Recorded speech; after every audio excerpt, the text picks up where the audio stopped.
Morning folks, Lone Wolf here. You joined me this morning on a very cold morning. A morning that I probably wouldn't be out on the bike. But I've arranged to meet the lads somewhere quite local, so I thought why not. Also, bit of an auspicious occasion. This could well be the last time I get to ride the beautiful beast.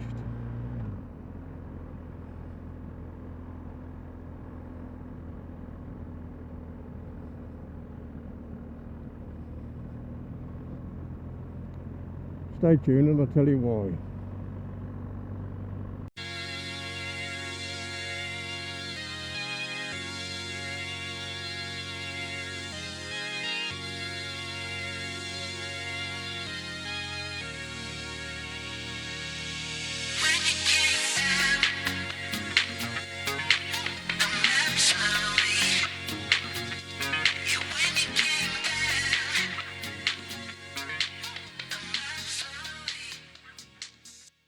Hi folks, well I truly expected to give you all this from on the beach while I was riding to meet my friends the other day.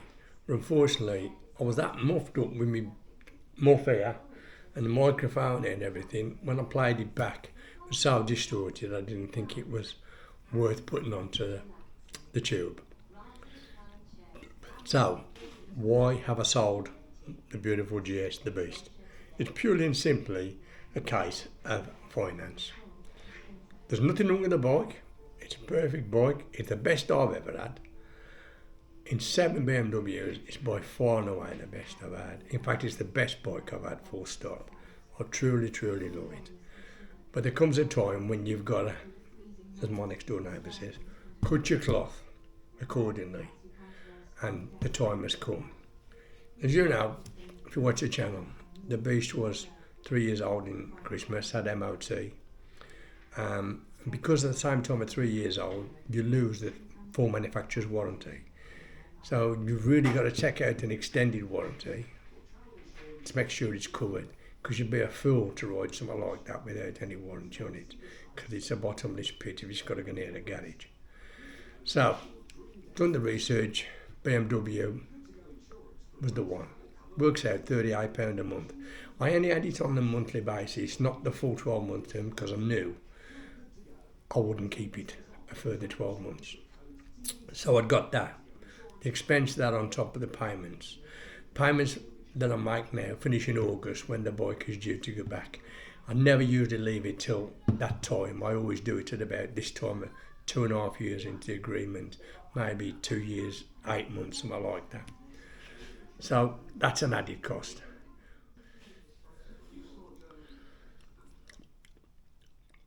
Okay, so additional warranty cost, plus a new tyre, which I need in 500 mile, plus a service in February, plus it needs new disc pads front and rear. That all works out to quite a bit of money. And the way I was looking at it was that suddenly the beautiful beast was becoming a money pit. In other words, I was going to be spending quite a bit of cash, still have the same beast, but older. Therefore, at the end, if I was going to sell it or trade it in, if I was going to trade it straight back in now to BMW, it's over the mileage, so they would take it off my hands, but I'd end up paying money. If I tried to pay the outstanding balance and buy it, that would mean taking money out of my savings account to do it. And at that point, I've got a bike then that is 3 years plus old.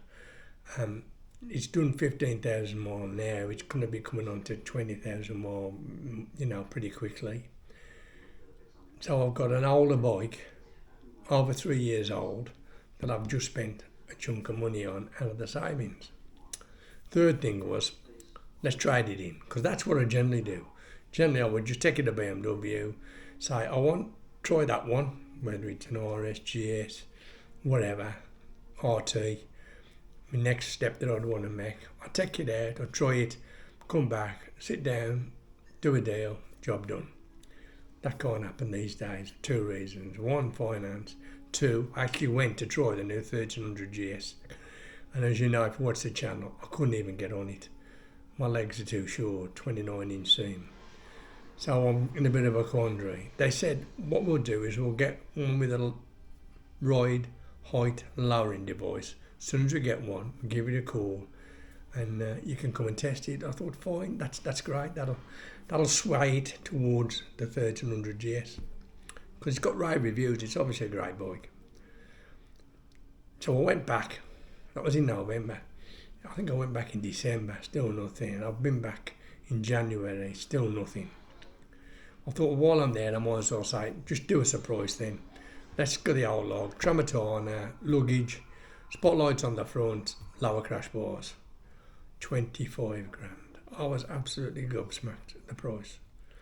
Can't afford that. How about a triple black, forget the luggage, forget the crash bars, just put spotlights on the front. Ride, height, lowering device is a necessity. Okay. 22,600. Crazy money. I just can't afford that. They did a payment plan for me because generally I would buy all my bikes on PCP. I know some people do, some people don't. I've always bought them on PCP, and they've always worked out for me to be a good deal, whereby when I take them back, I've always got the money or the deposit for my next one. Well, this has all changed this year based on the principle that the new GS 1300 has come out. The 1250 prices have gone down at least £1,000, maybe more in some places. And on my occasion, they offer me basically just under what I still owe on it. So it was never going to be a deal that was going to be cost effective. So I'd got to end up putting money into the deal, then putting a whack of it money down for deposit. And then the payments were, let's put it this way, they come out in excess of what I'm paying now, plus the extended warranty. And they wanted a 4-year deal on 8.9% interest. No way can I afford that. You know what I mean? I say, you've got to cut your cloth at the end of the day. I'm retired, semi-retired. I work now and again, but I nowhere near what I used to earn when the business was flat out. I chose to retire, simple as that. No other reason. So I thought, what can I do? Best thing I can do is make a list. So I made a list of all the bikes I thought would suit me, and all the bikes that I thought would suit me and the cost effectiveness, and then discounted stuff that didn't meet the criteria of either. In other words, I quite fancied but were too expensive. I quite fancied but were too high because of those little legs. So in the day I ended up with this short list. Fair play, I went out and I tried them.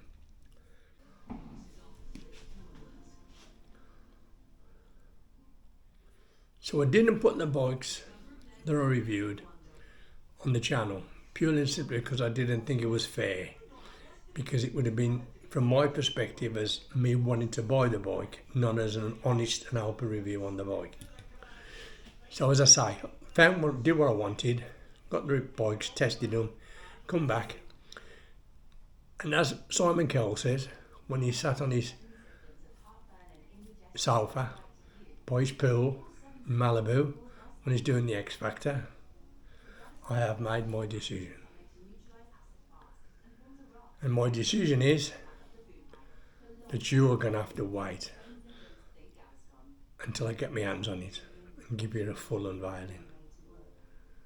So in the meantime, put your comments down below what you think I've bought. Have I dropped a clanger? Should I not let the beast go? Should I stayed with the beast? Whatever. I may have to fall on my sword at some point and say, yeah, I had the best bike in the world and I lost it or I sold it. But that's for me. In the meantime, it's Lone Wolf saying, don't forget to give us a tip, give us a like, subscribe. Channel's growing. We're going to be flat subscribers at the minute, but I think that's purely and simply because I've had issues, Mrs. Wolf, with a broken arm and shoulder and everything. I ain't been able to get out on the bike.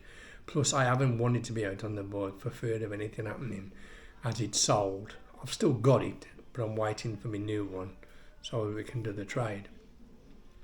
So hopefully, once the new one arrives, there'll be tons of videos coming out, because it is a truly amazing piece of kit. Trust me, it's a truly amazing piece of kit. So it's Lone Wolf. Just remember, be careful out there. It's Lone Wolf. Bye for now.